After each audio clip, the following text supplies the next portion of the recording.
Chapter 32, Ballsy. The gym was a swarm of sweat and blasting music. Artificial pop songs vibrated the speakers and water bottles sat dotted around the room, waiting for their owners to dehydrate. Rippling abs and damp foreheads, sweaty hair and toned muscles, exposed flesh and throbbing pulses. Loud and dark in the breeding ground for body insecurities, Dorian and Ty were jogging on the running machines side by side. They finished their hard workout and were completing their cool down, breathing heavily as their sweat dried and muscles burnt. Honestly, Dory, it's like I go crazy when I'm not with her. It's insane, she's insane. I've never been with a girl with such a high sex drive. I'm happy for you. Dorian laughed, not looking up from the little timer on the machine. What's it like fucking a dude then? He asked with a grin as the color kissing Dorian's red cheeks deepened. Assuming you've done it by now, of course. Ty, I'm not talking about oh, please, Dory. I just want to know for, I don't know, future reference. Future reference? I might fuck a boy one day, who knows? Then watch gay porn. I want to hear it firsthand. Well, I don't want to talk about it. Dorian laughed at his friend's persistence. He means so much more to me than sex. I'd rather talk about his eyes or his poetry or how fucking smart he is. They turned their treadmills off and dismounted the machines, grabbing their water bottles as they headed to the changing rooms. Ty watched him with a smirk. You love him yet? Dorian peeled off his sweaty clothes and stripped to his boxers.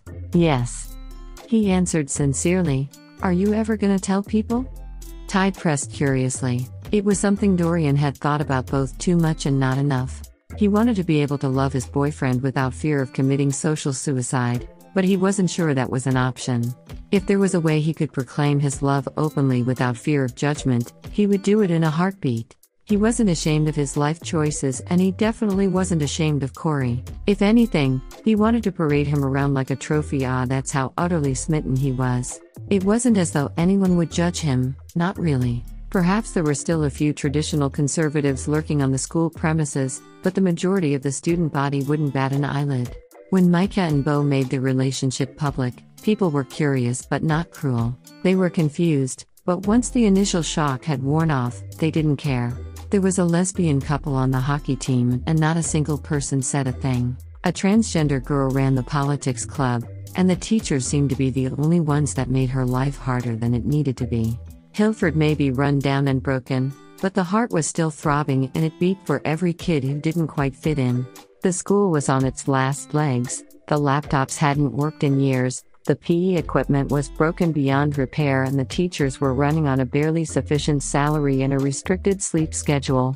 But despite everything, it wasn't a bad place to be. Dorian told himself he shouldn't worry about what people would think, but it was basic human nature. To feel insecure and anxious, worried and nervous. Judgment was bound to follow, even if it only brewed within people's minds. And yet, there was a part of him that wanted to say fuck it.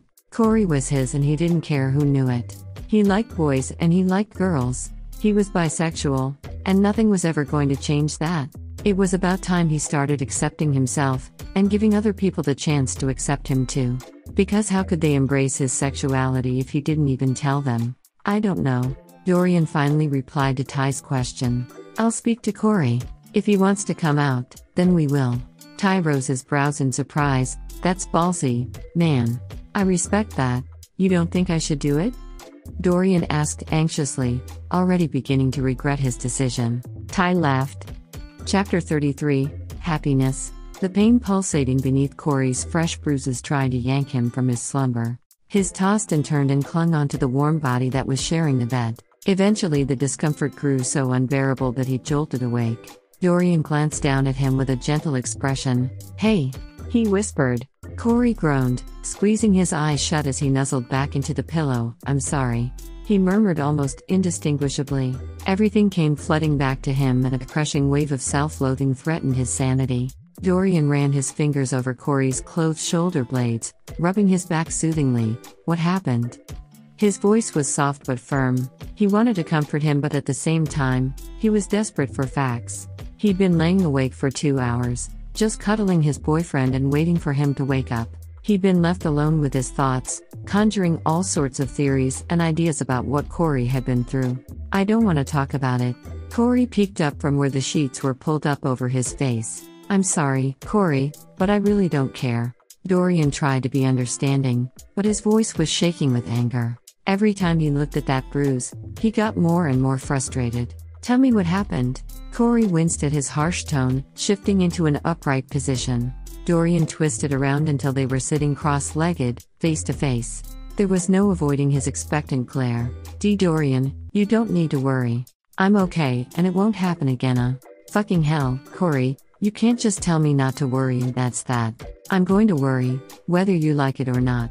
So, tell me what the fuck happened to your face. You don't have to be such an asshole about Ida. You scared the shit out of me. Dorian defended. You weren't answering any of my calls and you never showed up to Velvet's. You owe me an explanation. Corey's eyes welled with tears and Dorian instantly regretted being so careless. He should have at least made an attempt to be sensitive towards the situation. It was my boss. He breathed out. He grabbed me a hand and hit me. He was gonna.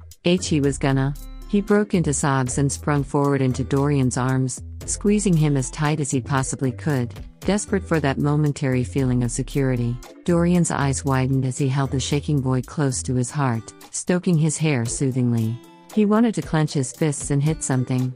He wanted to scream and see blood, but the crying boy in his arms needed him, and in that moment he vowed to never let Corey down. I'm sorry, he whispered. What was he going to go to you? Corey sniffed but refused to break the hug. He was going to rape me. He mumbled into Dorian's shoulder. And if Dorian thought he was angry before, now he was raging. He was inflamed with fury. All he could see was red. He was blinded by it. Images of someone else touching what was his almost made him growl like a possessive animal. No one else was allowed to see Corey the way he was. His vulnerability, his fragile heart exposed, his soft burning skin and flushed red cheeks. No one else could touch his silky hair and kiss his soft lips. They couldn't feel the hot flesh hidden beneath layers of scruffy jumpers and concealed insecurities. That was his. I'm so sorry. Dorian almost cried out for his boyfriend's pain. He felt physically agonized by it. You're okay? You're safe, you're untouched? H's mum came in. He sniffled. I ran. Dorian had nothing else to say. No words could make this okay.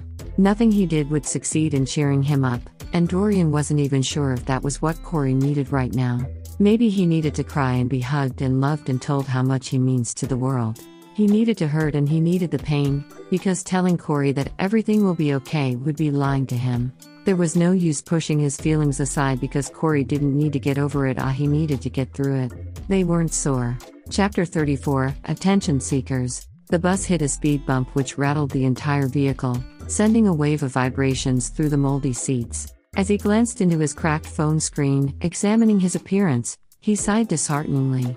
His reflection stared back through the smashed glass, and it wasn't a pretty sight. He tried rearranging his disheveled hair, but he knew it would take more than tucking a few stray curls behind his ear to turn him into Prince Charming. But he had to face facts. He'd never be pretty or well-groomed or even half-presentable. He was wearing ripped jeans and a black hoodie today, and that was probably the most amount of effort he'd put into his outfit choice in years. He usually just threw on a pair of joggers and branded trainers, only adding to the whole drug dealer persona he possessed. But today, he'd even gone the extra mile and walked through a cloud of cologne before leaving the house, just like he'd seen in adverts. When he hopped off the bus, his nerves really started getting to him.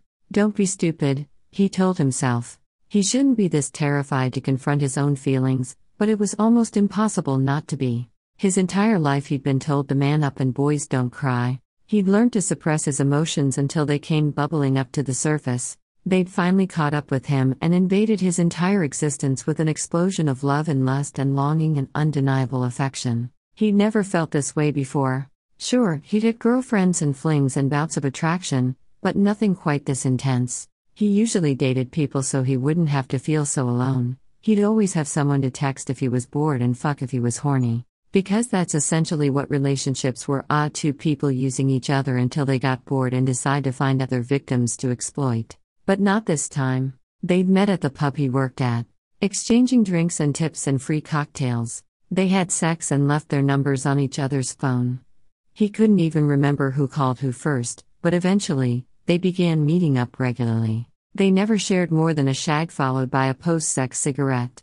It wasn't long before his stubborn feelings decided to throw themselves into the equation. His excitement at the prospect of seeing the other boy could no longer be traced back to sex alone. He wanted to see him because of how much he enjoyed their brief conversations before being kicked out of bed. Sometimes they only talked for 10 minutes, sometimes less, but it always had him entranced or captivated by the other boy's entire existence. He learned all about the boarding school he used to attend, the gruesome stories and tales of violence and pure aggression. Now he was free and working as a bartender at his local pub.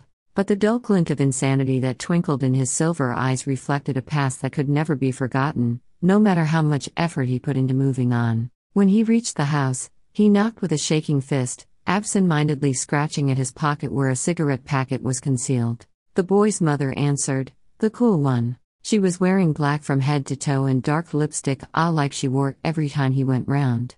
Hey, Eugene. She greeted. Hi, Harriet.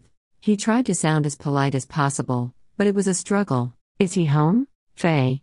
She called over her shoulder, your friend's here. The particular emphasis on friend made Eugene wince involuntarily. They weren't silent in bed and the walls weren't thick enough to maintain the privacy they desired. His parents weren't stupid, they knew what was going on with them. She disappeared when her son emerged at the door, looking as promiscuous as ever. He was wearing a tight crop top that revealed his entire stomach, and a pair of loose boxers hanging low on his waist. His sharp, calculating eyes examined Eugene carefully, and his light caramel hair was pinned back with a flowery hair clip. When Eugene had first met the boy